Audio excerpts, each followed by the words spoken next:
नमस्कार, आपण पाहतात युगंधर महाराष्ट्र न्यूज. पाहूया आजच्या काय ठळक घडामोडी बातमी उल्हासनगर येथून आहे. उल्हासनगरमध्ये मुसळधार पाऊस बरसतोय.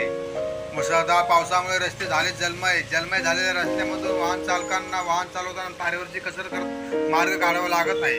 रस्त्यावर पाणी असल्याने नाले सफाईची पोलखोल झाल्याचे दिसत आहे.